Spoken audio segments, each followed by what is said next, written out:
Folks, I want to talk about the Royal Rumble 2023. So, first of all, let's get through some of the positives. So, the Cody Rhodes won the men's Royal Rumble match from the number 30 spot, which was really impressive spots. They had a really cool time with Cody Rhodes. This is a good step for Cody Rhodes, and he wants to get one step closer to becoming the WWE Undisputed Universal Championship. So that's the positives. Another positive tonight was the women's Royal Rumble match. It was actually pretty good, and Rhea Ripley came from the number one spot to end up winning the whole entire thing.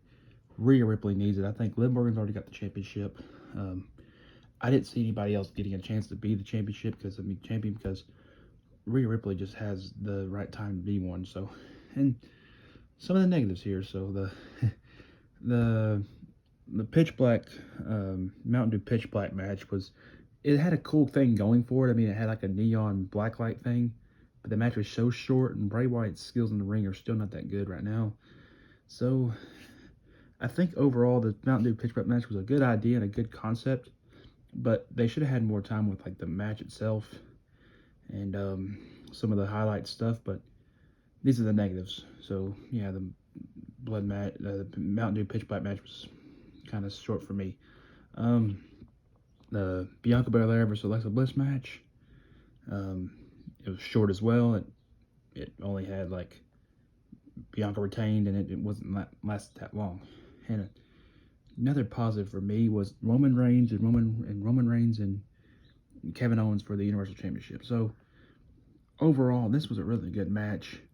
But the after stuff was even funnier because Sami Zayn was been thing for months with the Bloodline. They finally broke up with him, and that was a good storyline that ended up Sami Zayn goes back with his old buddy Kevin Owens. And but one more negative I got for you guys is the 30-man Royal Rumble match. Even though it was good, there's no such thing as surprise entrances anymore. I mean, the surprise entrances in here were bland and boring. We knew it was going to be Booker T because we're in the state of Texas, and Logan Paul is just a YouTuber at this point. I don't think they should have put him in there. And Brock Lesnar, even though he's a legend, he was already announced. Cody Rhodes was already announced. And the other one that wasn't announced, which I thought that was going to be a surprise, but it was just commentary, was Pat McAfee. But Pat McAfee's on commentary. He was in the match. So that was a surprise. It was a surprise turn, but it just wasn't a part of the Rumble. So it was just part of him being coming back as commentary at the start of the show. So the Royal Rumble matches now are just like, there's more surprises on the women's than there are on the men's. I guess the men's roster is so stacked now that they don't have to worry about a lot of entries left. And the women's are kind of short, so that's why they had to put a lot of NXT stars to fill it. But the men's Rumble, there's a lot of men's probably stacked on here that they don't have to worry about putting any more people in there that much.